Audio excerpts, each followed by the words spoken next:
The White House is trying to once again ignore the courts, violate the Constitution, and forgive the student loans of Harvard law graduates. And when I say forgive, that means take money from you and give it to them so that they don't have to pay back their obligations.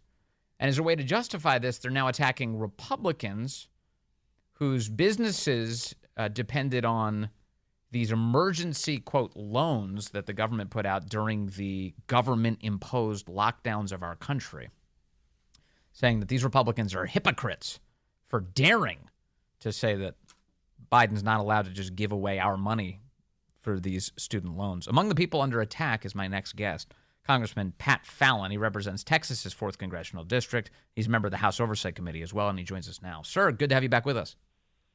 Vince, how are you? You're a great American. Good well, to be here. Thank you very much. So this is kind of, I don't know, it's brazen is what it is. And the White House has got graphics they're posting to the internet saying that members of Congress, to include yourself, are hypocrites for daring to take, quote, PPP loans during the pandemic while now being against,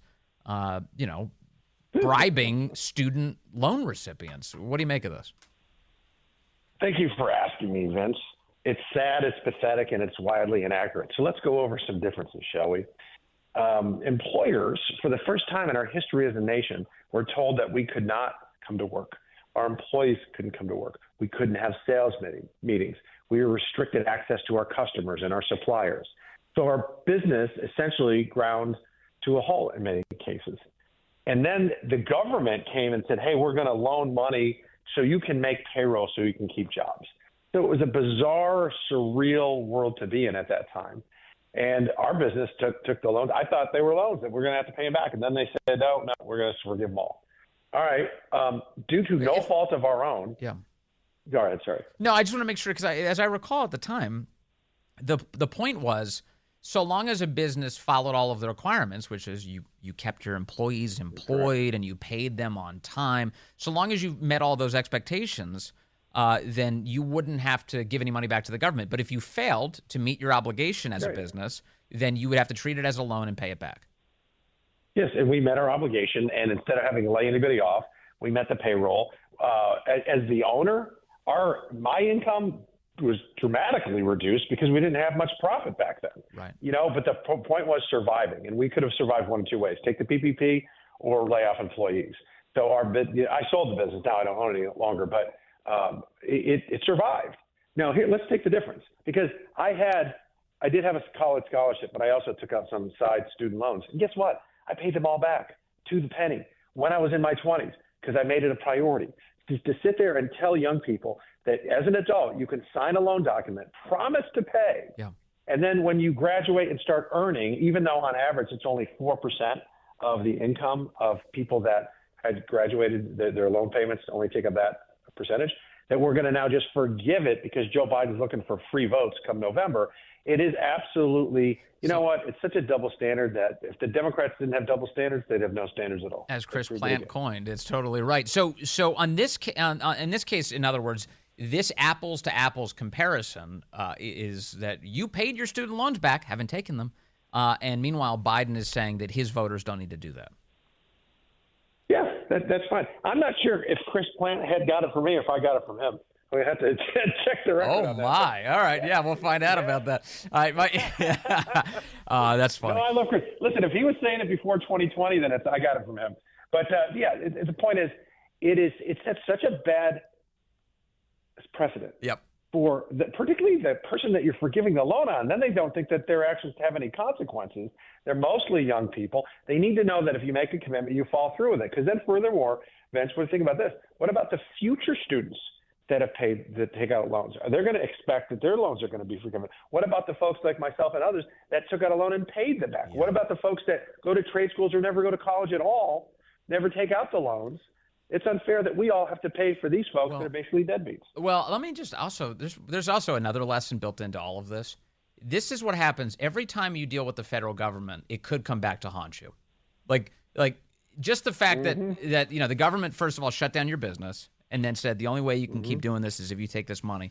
You take that money and you keep the promises and the expectations that were established in the outset.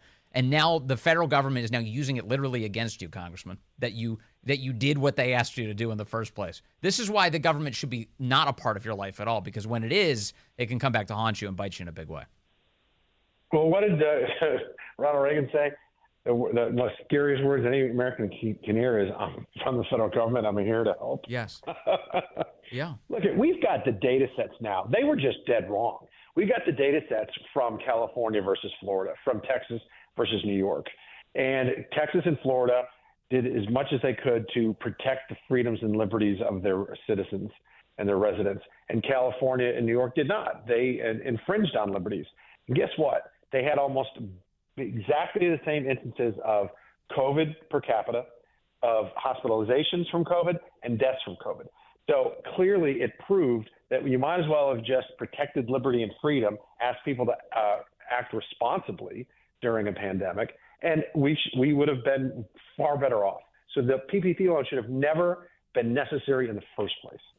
No, not at all. But and now this is where we are. Let me move to another issue with you that I want to know about from Congress, because this seems it's complicated for those of us on the outside. I want to make sure I understand it, because I think it matters a great deal, which is this FISA debate that's been going on in Congress.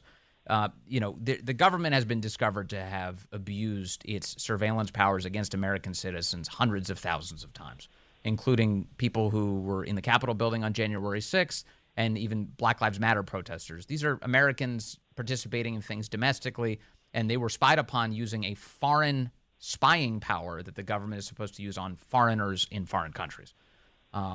Now it's up for reauthorization again. There's a debate on imposing a warrant requirement to ensure that the government just can't willy-nilly spy on Americans.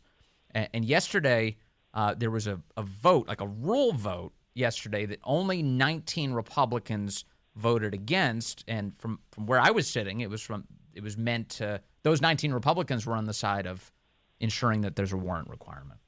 What is going on here, if you can explain it in a way that I would understand, certainly, and certainly the audience can understand, because it seems like Congress is on the verge of just letting the government continue to spy on Americans. Fortunately, that's not the case from certain developments that just happened within the last few hours. So yesterday was a rule vote. And what that rule is to say how we're going to vote on the actual bill. And every Democrat voted no, and 19 Republicans voted no. So then the rule failed. So the 19 Republicans did vote with all the Democrats. They said that they had a concern over, the warrant situation. Yeah. Well, I wanted to have the debate, and I wanted to see the amendments, and I was perfectly fine with the rule. And then if the amendments that I liked got passed, then I could have voted for the bill, and I might not have voted for the bill, depending on how the amendment votes went. So the good news is this. We have, it looks like, a really good amendment that is going to make a reauthorization feasible and plausible to many folks like you and I that are very hesitant to. There's no way, by the way, Vince, that I would vote for a clean FISA renewal or reauthorization, because there were too many, as you said, there were like 3.4 million U.S. person queries. And that was just like in 2021. And then there were an audit, an internal FBI audit, found that they had identified in 2 years, 2020 and 2021, more than, get this, 278,000 improper searches of U.S. persons. So no way we can reauthorize.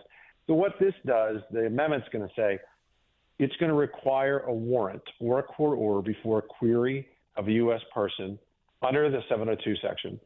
And essentially, it's a requirement to protect Americans' civil liberties. There are a few exceptions if there is an imminent threat, or if somebody, of course, consents, so that's fine, or if it deals with severe impact from cybersecurity. So I think it's reasonable.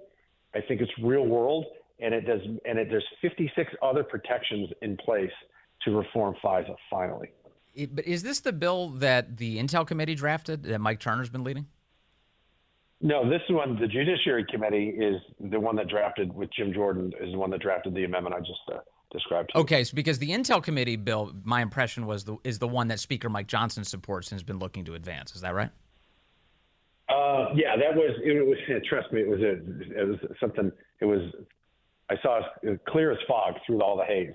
But also, Mike Pompeo and John Ratcliffe and Devin Nunes leaned toward that because they didn't lean toward clean reauthorization. They lent their support toward the Intel version, which was actually really close to the judiciary version, just with a couple of exceptions. So I think this amendment that will require warrants, but with a few exceptions, that does include imminent threat.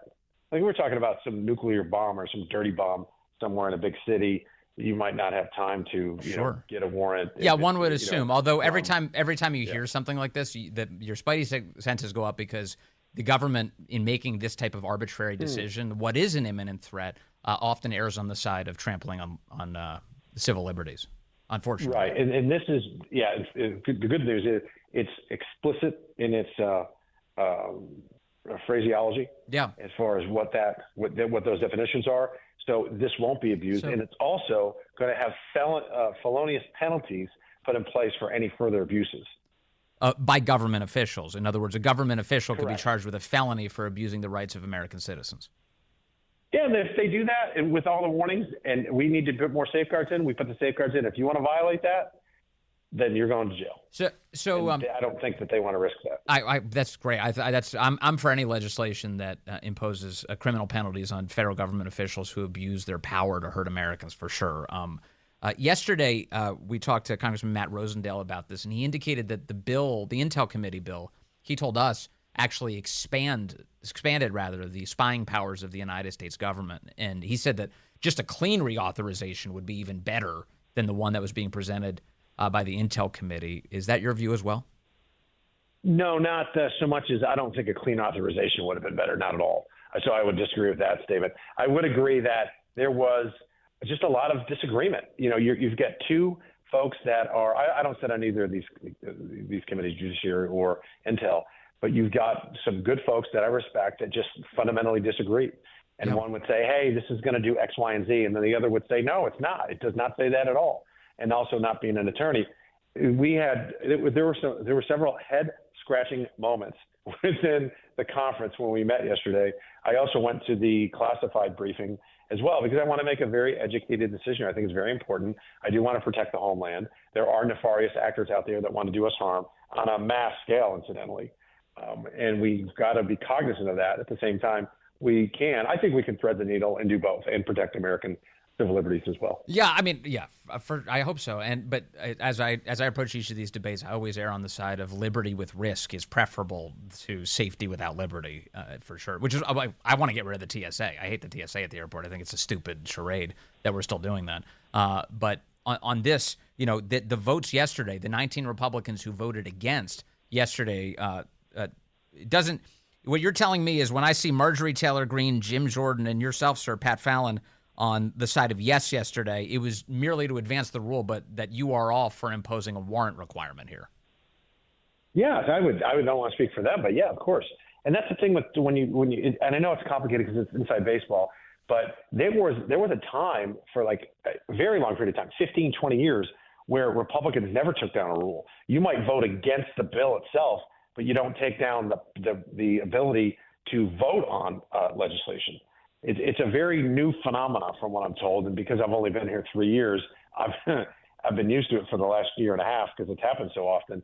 But it's a rarity moving forward. And that's why you saw all the Democrats vote against the rule because they want to sow as much chaos as they can in a House that's controlled by Republicans. It does though seem like it's meant to rattle Mike Johnson's cage and say, hey, make this the right way.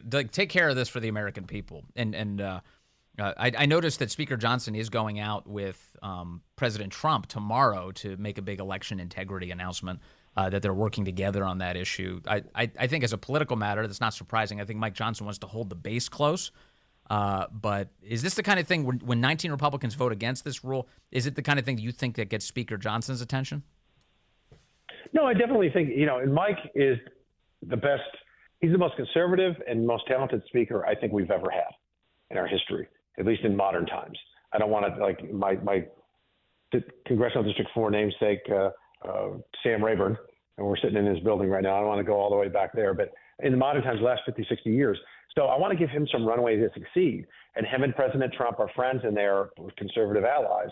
And I support Mike fully because I think he's doing a sensational job in a very difficult environment. We got to give him the runway of a full year. And now, in 2024, he's getting that. And there's some tough things that are coming up. And he was all for, again, trying to thread that needle as well. And I think we've reached a successful conclusion. But Vince, you know as well as I, any member of Congress can sit there and vote no on everything and just claim that they're pure. It's a lot harder to use your discernment to say, when do you vote yes and when do you vote no? Yeah, it's such an important debate. I hope it resolves well for the American people. 100%. Congressman Pat Fallon, thank you very much, sir, for your time and your insight on all of this. Really appreciate that.